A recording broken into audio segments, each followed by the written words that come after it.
There you go. 4-punch, 5-punch, 6-punch combination. Body shot, bang, bang, bang, bang. Telling him not to counterpunch. Boom! Will Rackman get up? Only iron. You're going through all the instructions. This is for the championship of the world. I expect a tough, clean fight. Protect yourself at all times. Welcome, fight fans. It is time for the main event of the week. It is the Fight City Podcast, episode 34.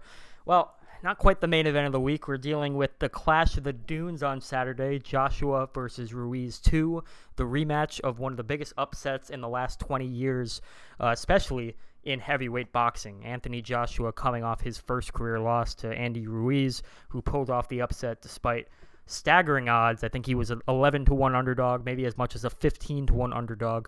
Clearly shocking the world in Madison Square Garden. Now they face off again in Diriyah, Saudi Arabia. A own stadium has been made for this fight. A lot of people were very upset about the location for this fight, and for good reason. Saudi Arabia has its share of human rights issues, to say the least. And I'll probably stop on that discussion there before we get into too much of a political podcast. But anyways, it's going to take place in Saudi Arabia. Unfortunately, it couldn't take place in the U.S., where it would be more accessible for great boxing writers and also boxing fans to see. And this podcast, though, is going to take a deep dive into not the politics of the event, but the prediction for the fight itself, which is a very fascinating matchup, and will be segmented. It's going to be me and Michael Carbert. He's going to come on a little bit after me, but I'll give my take up front. So, first of all, Andy Ruiz coming in today, weighing in at a career high weight. He weighed in at 276 pounds, I believe. He weighed in almost 20 pounds heavier than he did in his last fight against Joshua in Madison Square Garden. He's also outweighing Anthony Joshua by almost 40 pounds. Anthony Joshua came in a lot lighter than he did in his last fight against Ruiz. He clearly shaved off a lot of the muscle mass that some have postulated might have been attributable to his lack of mobility against Andy Ruiz. It's a fair point. Joshua is he's definitely probably overly built. A lot of people compare him to Adonis in his stature. It's a pretty commonly heard thing when you're talking about Anthony Joshua, this perfectly sculpted fighter. And he's still pretty ripped, but he has definitely lost some weight. And despite everything else, he's still a 2-1 favorite to win back his title tomorrow night. I personally think people are not giving Ruiz the credit he deserves. I think the same people that underestimated Ruiz because they didn't follow his career closely enough before the Joshua fight in June are thinking that Joshua is better than he actually is. They're thinking that Anthony Joshua just suffered a fluke loss. You heard Bob Arum a while back saying that wasn't Joshua. Well, you know what? That was not what Eddie Hearn was saying right after the fight. He said in the post-fight press conference to myself and everyone else that he would love to be up there giving valid excuses for Joshua's performance. But he could not, because Joshua came in knowing the risk, knowing Andy Ruiz was a top-notch fighter, a fighter that almost beat Joseph Parker for a title. Joseph Parker, as I noted beforehand, was a guy that gave Joshua a good fight. So really on paper, there was no reason why Andy Ruiz was not a live dog. And a lot of boxing insiders did view him as a live dog. Of course, hardly any of us thought he was going to win the fight.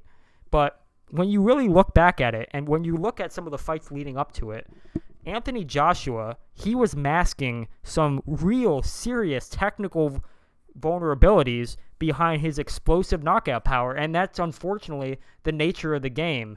You know, we live in a sport right now where fans are more results-oriented than ever. We got, the example of Floyd Mayweather, brilliant fighter, but what draws some of his fans is the numbers. He is 50-0.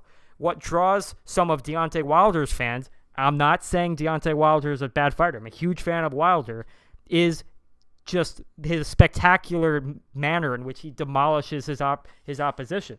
people don't often look beneath the surface of an undefeated record, of a dynamic knockout puncher, and really look at some of these subtleties that can be hidden underneath the surface behind a record or a knockout streak. So for Joshua, what we saw in his Poviekin fight, Alexander Poviekin, who he took on in his fight right before Andy Ruiz, is this is a guy who has a very hard time using his physical attributes to his advantage. We're dealing with a guy who is 6'6", has all the reason in the world to be as dominant as Lennox Lewis and Vladimir Klitschko before him, who just could completely neutralize their opponents with their size. You saw Lennox Lewis completely neutralize David Tua with his size. Vladimir Klitschko completely neutralized Alexander Poviekin, for example, with his size. And then you see guys like Anthony Joshua, who's probably just as well polished as both of them, not able to simply control fights at the end of his jab. Is a very weak jab, to say the least. I mean, his punches are very well polished, but he does not know how to control distance. He allows guys like Poviekin to easily work their way inside of his defenses.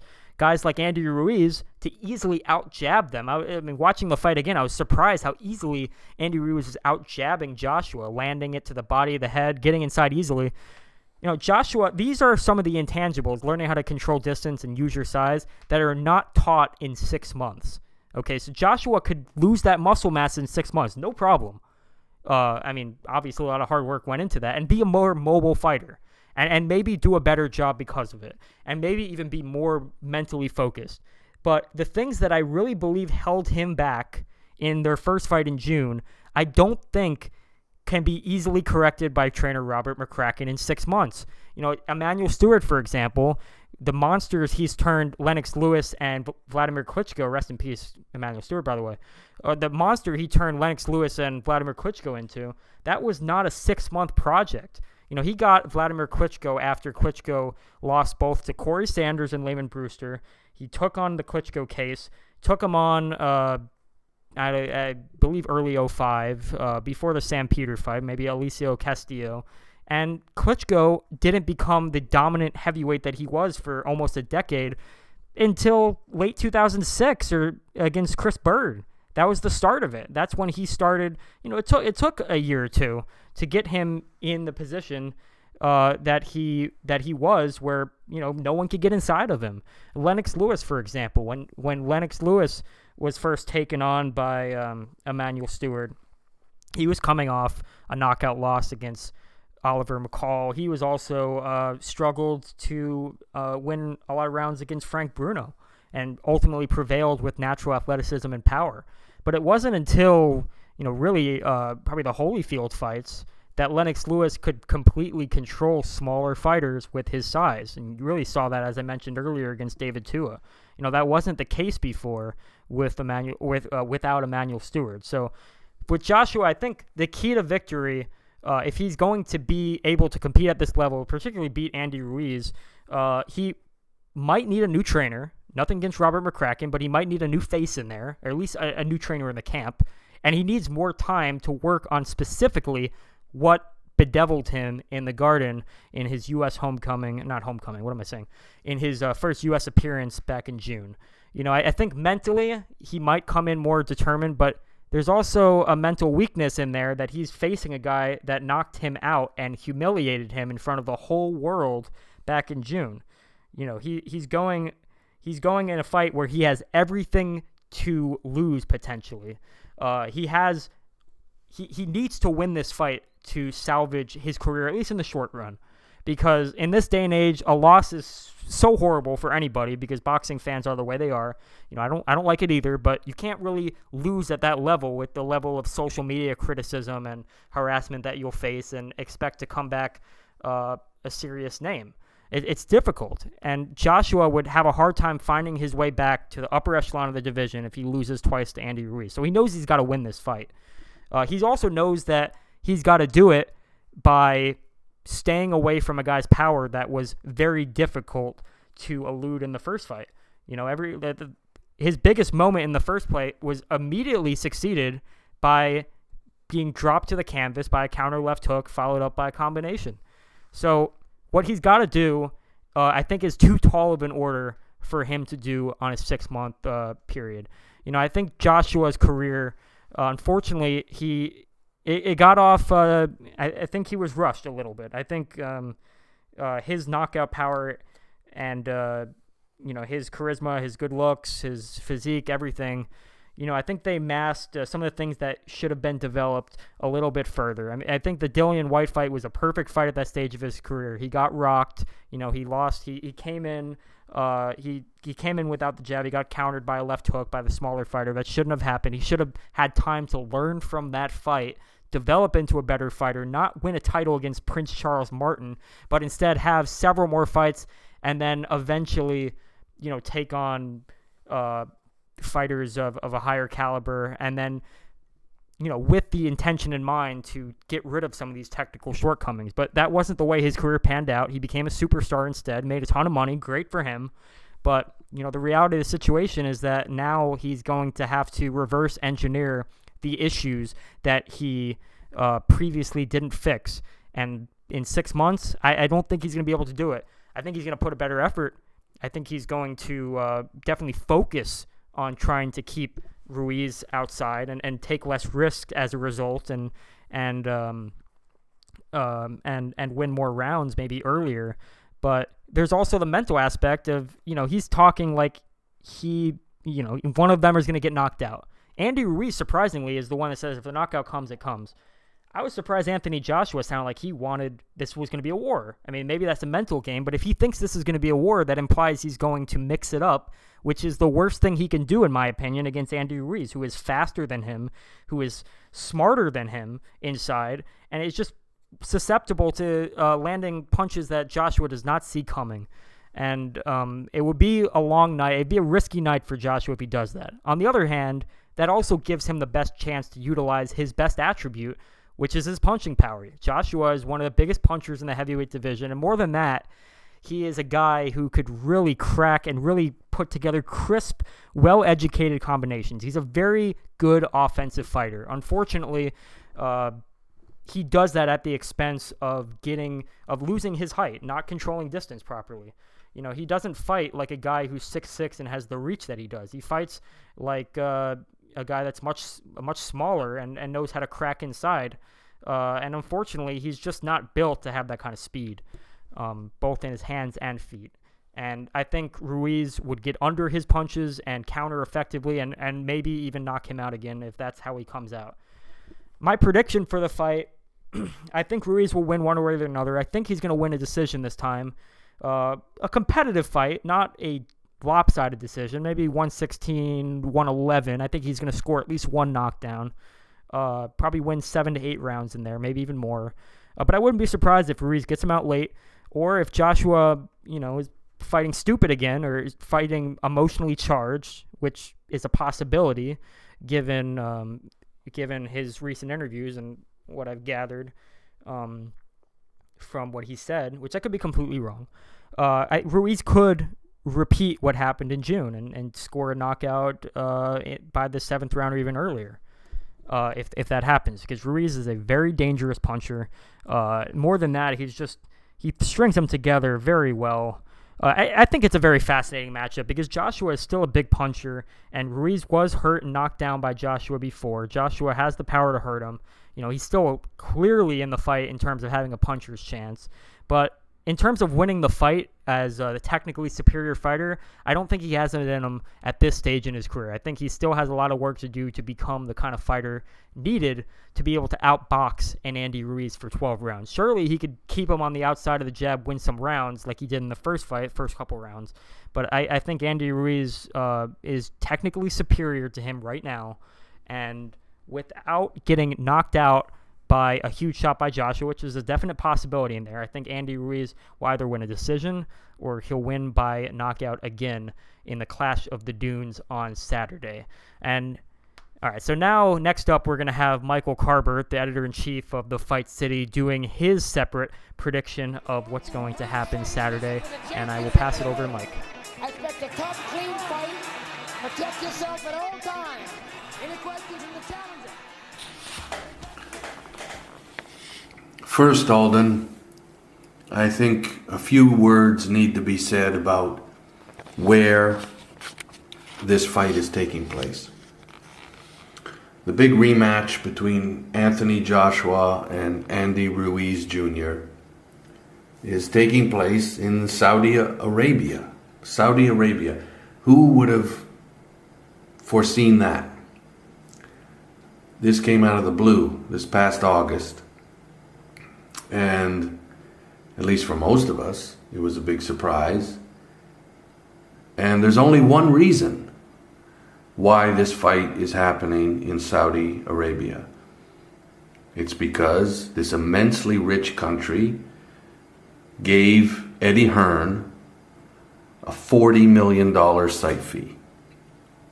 So $40 million up front to stage the fight in Saudi Arabia.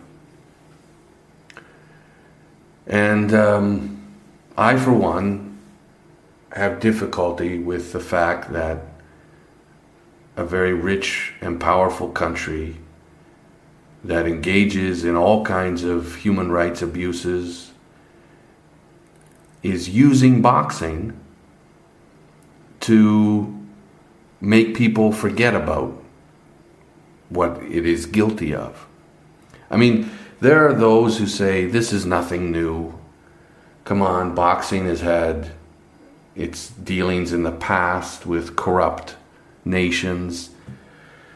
Big fights have been staged all over the world in all kinds of places. Some people bring up, for example, the Rumble in the Jungle, 1974, when Muhammad Ali fought George Foreman in Zaire, a country run by a man named Mobutu. And we can recall that President Mobutu was no angel. It was not a democracy. This was not a country worried about human rights. But this is not the same type of thing. Yes, there have been nations like Zaire looking for attention, looking for legitimacy, and open to the opportunity of staging a big fight in order to gain that. But this is not the same thing. Saudi Arabia doesn't need attention. Saudi Arabia doesn't need legitimacy. Saudi Arabia doesn't need to be taken more seriously on the world stage. What it needs, what it wants, is for people to forget about all the blood on its hands. This is, in fact, one of the richest nations on the planet, and it enjoys active support from other rich and powerful nations, and it uses its power to repress, imprison, and torture its own citizens, to ignore international law, to murder journalists, and to wage war. And Eddie Hearn is allowing Saudi Arabia to use boxing to normalize this, to make it seem okay. And as someone who cares about boxing, I am not indifferent to that. One of our columnists, Ralph M. Semyon, when the fight was first announced back in August, he wrote a column for us, and the title was "Eddie Hearn Has No Morals." And if I may, I won't read the whole column, but I would like to quote some of the choice sentences, some of the points that Ralph makes. Because I do think this is an important issue. So before we talk about the fight, let's just get this dealt with. So to quote Ralph, knowing what the world knows about the complicity of Saudi Arabia in the murder of Washington Post journalist Jamal Khashoggi, I can only conclude that Eddie Hearn has no morals. In addition to the Khashoggi murder and to the country's imprisoning, torturing, and executing its own citizens For years now, Saudi Arabia has pursued one of the bloodiest conflicts in the world with the neighboring country of Yemen.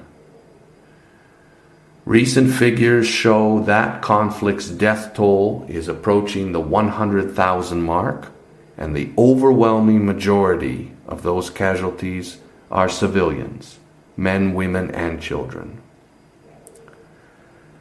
In denouncing the decision to stage Ruiz versus Joshua II in Saudi Arabia, Amnesty International cited the murder of Khashoggi and the ongoing war in Yemen, and stated that this rematch, quote, will be yet another opportunity for the Saudi authorities to sport wash their severely tarnished image and distract the world from the nation's ongoing human rights abuses. Ralph then goes on to say that, quote, Eddie Hearn seems all too willing to oblige Saudi Arabia without scruples of any kind. Who knows, maybe my morality would be for sale too if a $40 million site fee was put in front of me. But I like to think otherwise. I like to think our conscience and our personal integrity, not our bank accounts, must come first. The fact is, this rematch is a major attraction wherever it happens, would be a success wherever it happens. Hearn doesn't need to stage this bout in Saudi Arabia. He is choosing to. And by making that choice, he's revealing who he really is as a man. My protest, says Ralph, is just one person's opinion, but this is based on real events, facts, the truth, not to mention morality. I would love it if my readers were to join me in this protest and not buy this fight. But of course, that's for individuals to decide. We all have to take responsibility for our own morality. Meanwhile, it appears Eddie Hearn has none. Now that's a summation of Ralph's entire column. You can find it on the website, entitled Eddie Hearn Has No Morals. And I am in complete agreement with everything Ralph writes in that piece. And I just think before we talk about the fight itself, let's be honest about this. It's problematic. This is not the same as past incidents where championship fights have taken place in is on Joshua's shoulders, not Andy Ruiz. And when I think about this fight, unlike pretty much everyone I've spoken to, I have great difficulty seeing Joshua reversing the outcome. I think the fight may be more competitive. I think Joshua may land some more quality shots on Ruiz. So it may be a much more competitive fight, and it may go the distance. But I still envision Ruiz being the one who's quicker, who's more comfortable, who's going to be letting his hands go. He's going to be first. And we saw that Joshua can be hurt, and hurt badly. I won't be shocked if that happens again. So again, I find it hard to shake all these opinions I've heard, all these people predicting a victory for Anthony Joshua. But when I do my own analysis, I have to give the edge to Andy Ruiz Jr. I believe what I saw in the first fight. I don't think it was a fluke.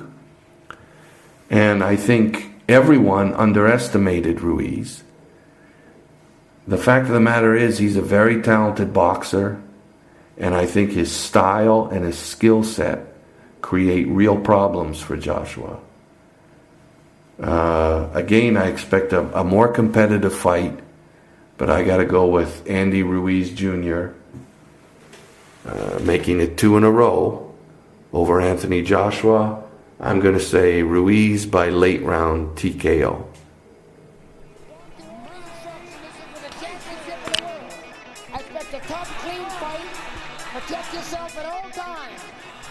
And next up, we're going to have heavyweight contender Simon Keane from Montreal giving his prediction on Joshua-Ruiz II.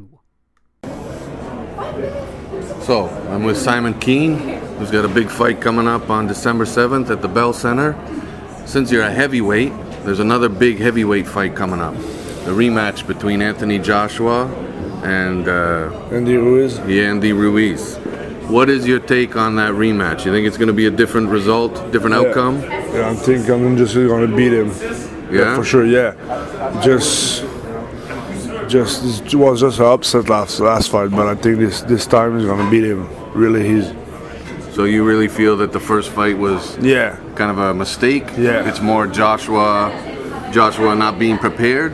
No, it was being prepared, but mentally he was not prepared for this fight. That's what I thought. What do you think is the key for him doing better in the second fight? What's he got to do differently? He just gonna go in the ring, like focus like me and Dylan Carmen the first time. I'm sure it's gonna be a walk in the park. So not this time. He's gonna be mentally really prepared, and I really think Joshua's gonna beat him easy. So for our listeners who aren't familiar with this, this situation is reminding you of your rivalry with Dylan Carmen. Yeah, and exactly. Dylan Carmen knocked you out in the first fight. Yeah. But then what? You weren't properly focused mentally, and you were for the rematch. Yeah. Tell me what you did differently to prepare for the rematch. First, I was training like I never did. I was training really, really hard, but but mentally, I was not sure I'm gonna win that fight. So the first time I was sure it's gonna be a easy fight. You know, lots of people told me it's gonna be easy, walk in the park. So I believe it, but not this time. I have to win. When I went to the ring, I went like I'm really focused, and I just want to beat him, and that's not gonna be easy. So the mental game matters most, is the most important. Yeah. I expect a tough, clean fight. Protect yourself at all times. Any questions from the challenger? And next up, we have another prediction on Joshua versus Ruiz from Montreal, unbeaten heavyweight 9-0, 9 by knockout, Arslanbek Makhmudov. Next up.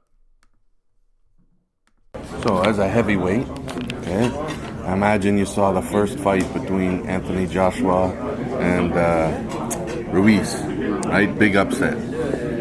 So they're going to have their rematch coming up. What do you think is going to happen the second time? Second time, I think Joshua need to be more focused for the fight, no more focus for, because last fight, I think Joshua don't have, focus. This guy, nothing. This guy, no feel danger, no feel dangerous, no feel nothing. This guy think about Wilder, That's why this don't have lose focus. That's why I think now rematch need to be more better. I think like that. More motivated. More focus, more strong, more everything will be better. I think because Joshua good boxer, Ruiz is good boxer too, but Joshua have another level. I think more, What do you think technically, strategically, is the key thing that he has to change in terms of what he does? Is it keeping Ruiz at a distance or coming forward? No, I think Joshua in last fight no work more, no use a jab, no use a jab. I don't know why. I think this fight, this guy gonna be more use jab. Yes, keep distance exactly, and the counter attack. It's simple, For this boxer, no need, be smart, This if you tall guy, it's guy, a small guy. You need to just use it more jab and good moment, right hand, When you watch these top heavyweights, Anthony Joshua, Deontay Wilder, Tyson Fury, when you watch these top guys yourself, naturally you're thinking, what can I do against them, right? How do you feel? Do you feel like you're almost ready for that level, or do you think you have a ways to go? Yes, I feel already. I ready now. I feel I can win this guy, everybody, But I need time, for go for rating, go for top, I have just night fight, right? Night fight. This need more fight, little bit time, 1, 2 years, maybe 3 years maximum. I think I ready. Yeah. So for you, you feel like you're ready, but at the same time, you need a little more experience. Need more experience because I don't have 10 rounds, just for this, for experience, for feeling, long distance, just for. When this. you say you feel like you're ready, I guess what you mean is that you feel like if you had the chance, if you were put in the ring, you think you could hold your own, right? You feel like you could maybe even knock the guy out, right? Yes, I feel I'm ready now. Yeah. Because because it's not this sport, heavyweight. If you have good punch, you have chance, Yeah. Yes. That's it. Out of those top guys, Joshua, Wilder, Fury, which one do you think is the most dangerous? I think more dangerous than Wilder, because this guy fast. This guy have good quality fast, because there's not big like Joshua, not big like heavyweight.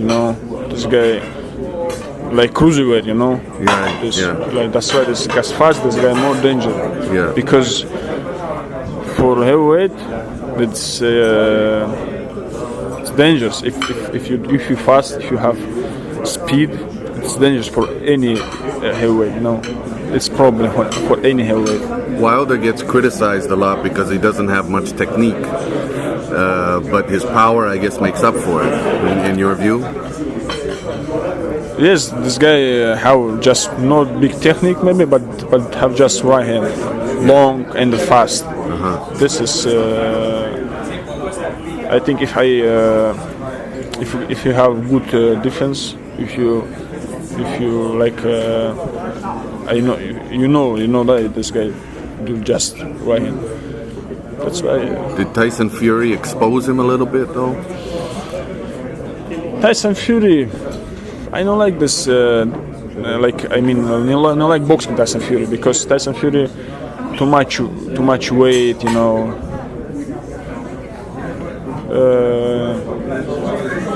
I think for me Tyson Fury lose this fight.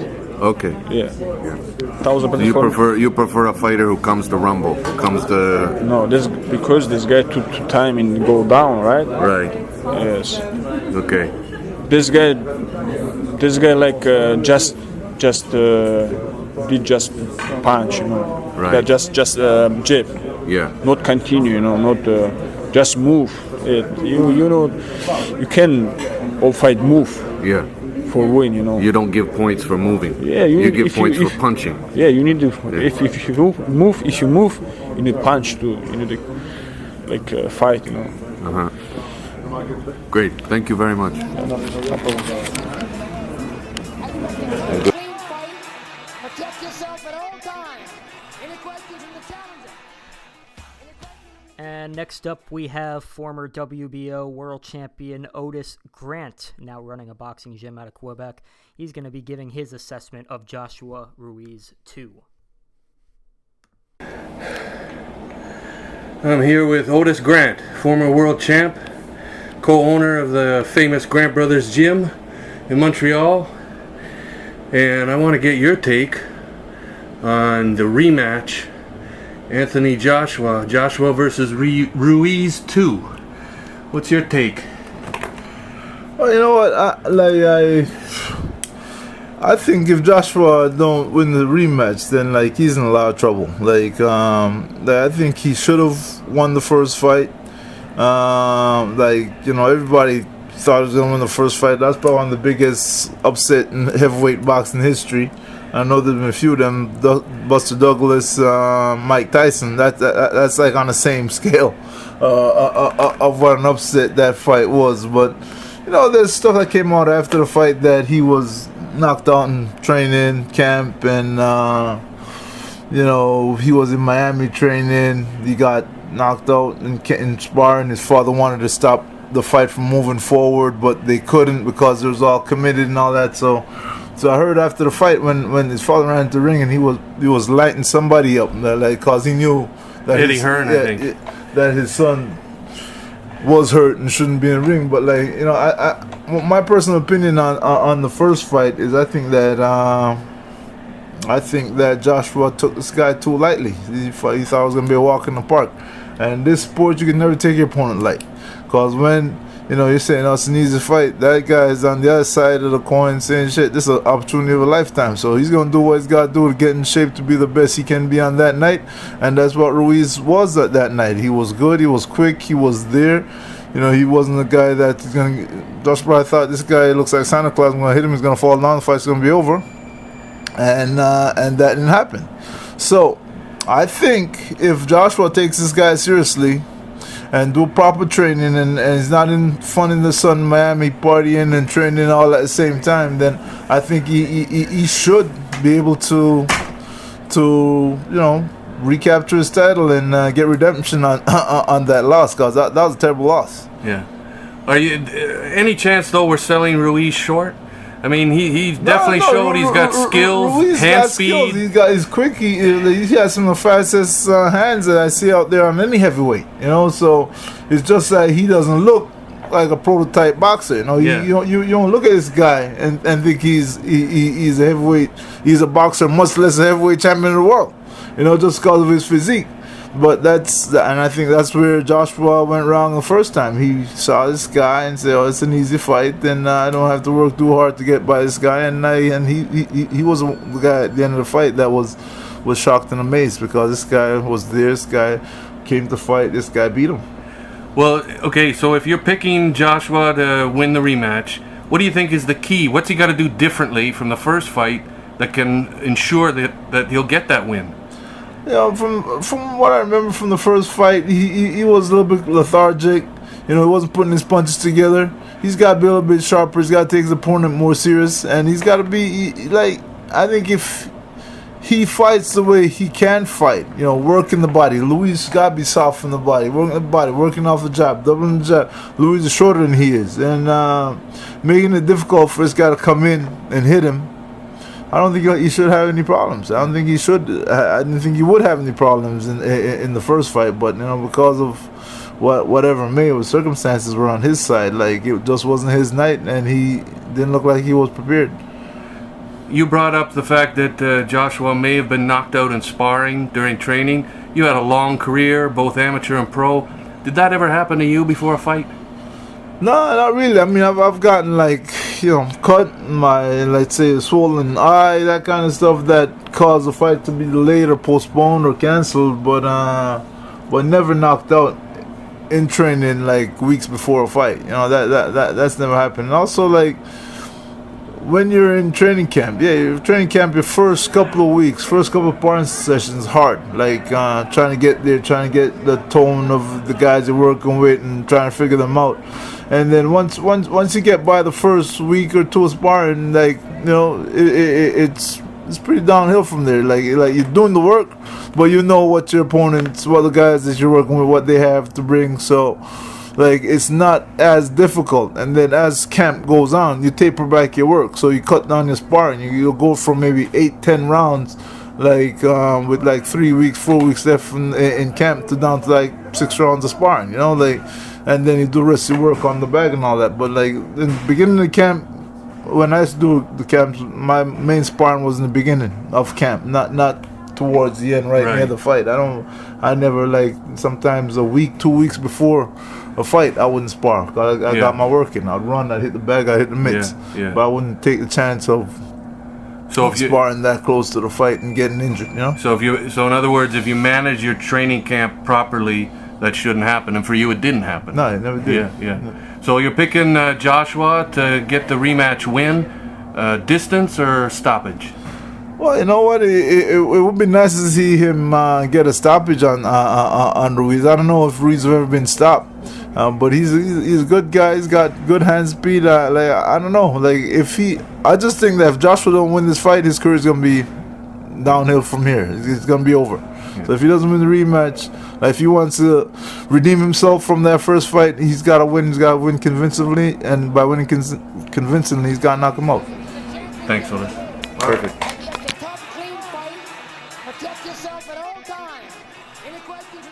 And that just about wraps it up for episode 34 of the Fight City podcast. Everybody, I hope, is going to have a great time watching the Clash of the Dunes tomorrow. I hope it's a great heavyweight battle. Hopefully it provides just a quarter, at least, of the drama that it did in June in their first fight, one of the biggest shocks in the last 20 years. But that just about sums it up for this episode. We will see you next time.